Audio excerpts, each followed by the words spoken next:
¿Cómo se aplicaría? Porque acá también hay todo un conflicto de cómo aplicar esta medida por ser un tema de impuestos, vía decreto de necesidad y urgencia que se estaría publicando, se tiene que publicar mañana mismo para que mañana mismo empiece. Tiene que ser vía DNU porque la modificación de impuestos, el artículo 99 de la Constitución señala que es potestad del Congreso, pero esto va a traer conflicto igual, pero yo creo que en el contexto económico que estamos, no creo que alguien haga una presentación en contrario, pero sale mañana vía decreto de necesidad y urgencia. Bueno, para entender más, Willy, trajimos a economistas muy importantes, Gabriel Rubinstein y Miguel Ángel Bogiano. ¿Cómo están? ¿Qué tal? Un gusto saludarlos. Bueno, vamos a hablar de esta medida, tenemos que hablar de los combustibles, anoche que sí, que no, que sí, ley de abastecimiento, tenemos que hablar de los créditos UBA. Primera pregunta, ¿sirve esta medida con relación a los alimentos?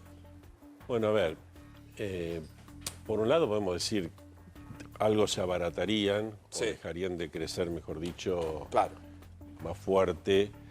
Como decía, no es en toda la cadena porque los insumos seguirían pagando IVA, pero bueno, como siempre hay márgenes, finalmente hay una parte que le llega al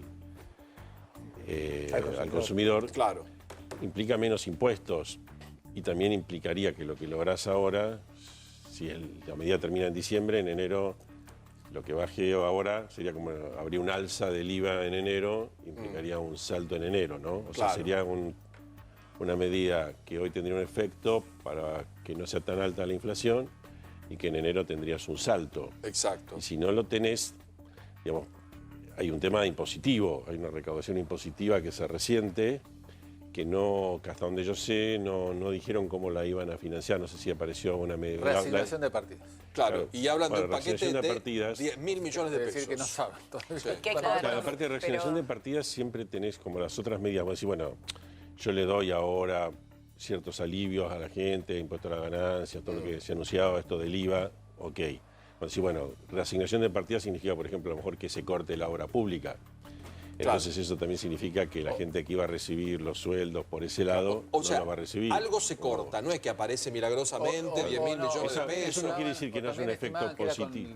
Con la devaluación pensaban recaudar más, etcétera, etcétera, y con ese aumento de recaudación me parece muy jugado todo lo que sea, está bien, si vos recaudás más quiere decir que le sacás a uno y se lo das a otro. Es cierto que cuando le das a determinada gente hay un alivio y a lo mejor es más focalizado, es más claro el alivio y menos claro a quién le sacás. Pero el efecto también macroeconómico de algo así redistributivo suele ser bajo. ¿Qué costo fiscal puede tener esto? Yo escuché una primera estimación de unos 10.000 millones de pesos. Este 10.000. SICA dijo, ¿no? Dijo 10.000 millones, habría que chequearlo y son pocos meses. Por eso si el año que viene lo dejás, van a ser al precio de hoy más de 20 y pico mil millones. Exacto.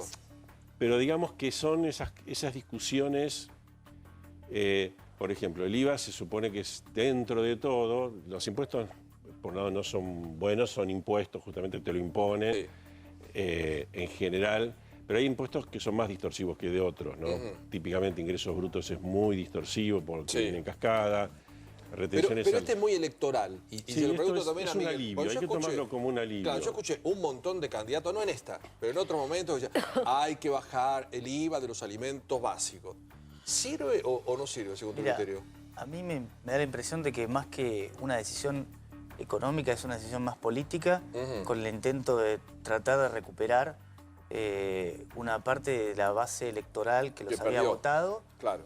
Pero también tenés que pensar que vas a tener una baja en el precio que no necesariamente va a ser todo el IVA, porque está claro que cuando vos bajás el impuesto no es que quiere decir que el precio ese se va a trasladar enteramente. Eso no es así, no va a ser así. No necesariamente. O sea, un paquete... Vuelvo a repetir, eso es bueno, porque venimos discutiéndolo hace una hora nosotros. Es importante, vamos a decir, si valía 121, ahora no queda claro que vaya a ir a 100. Es un poquito técnico, pero tiene que ver con la elasticidad de oferta y demanda, en definitiva, de cuán demandado es un producto. Pero no lo voy a pagar 132, a esto me refiero. No, si antes valía 121 era porque tenía 21 adentro, por eso te puse ese número. Claro. No queda claro que necesariamente vaya a volver a 100.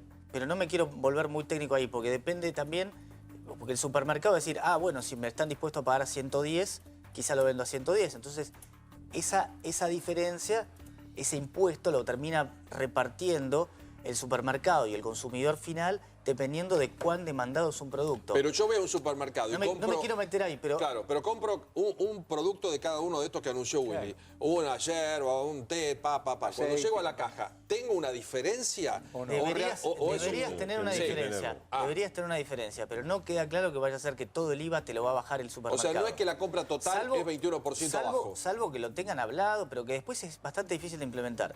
Pero aparte, lo que me parece muy importante destacar es que vos estás teniendo esa baja del IVA, pero por otro lado estás teniendo un 23% de aumento del dólar. Sí, con lo cual, en el neto, no queda claro cómo le termine quedando al consumidor final y hasta capaz que terminás empatado. Sí, Gabriel, claro, bueno, pero por lo menos no lo seguís perdiendo. Ese tema que está en la cadena de insumos, si vos tenés que pagás por 50 y pagás IVA, una empresa, después tenés el IVA, cobra 21, 121, y eso, lo usa. digamos, vos usás tu crédito fiscal y después pagás el neto a la FIP. Claro, ¿sí? claro. Entonces, si vos tenés el costo con IVA, pero no podés trasladarlo a precio, tenés un problema financiero porque te vas a tener un crédito fiscal en ese caso. Entonces ahí tenés... Pero no importa, en todo caso son medidas que tienden a paliar el efecto de la devaluación, pero digamos que son paliativos. No dan salud a la economía ni por ahí, ni por las tapas, pero una son pregunta. paliativos. ¿El votante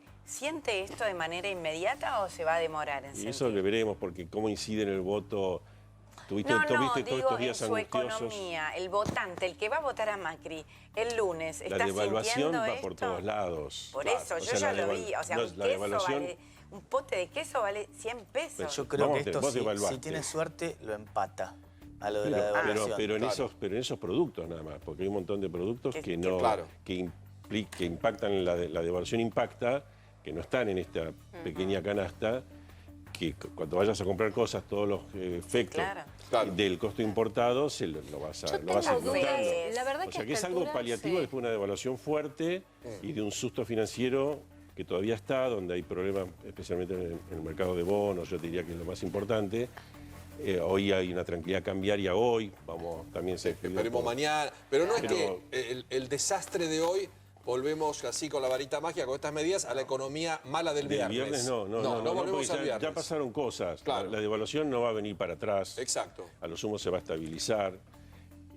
Por supuesto que es bueno que se estabilice, pero vos tuviste un salto, digamos, 30% del tipo de cambio en un día. Estamos 6-0 abajo, pero no nos ponemos 0-0. Es decir, obviamente que ante el riesgo de... 5-0, 4-0. 4-0. Ante el riesgo de brote hiperinflacionario, lógicamente que que se tranquiliza el mercado cambiario, a partir esencialmente de que Alberto Fernández dijo el dólar de 60 está bien, eso es lo que ayuda al Banco Central a actuar con más fuerza o con más contundencia. Pero no fue más la decisión del Banco Central de obligar a los bancos a vender dólares. Eso también. Eso es temporario. Igualmente, con respecto a Alberto Fernández, yo coincido que ayuda, pero...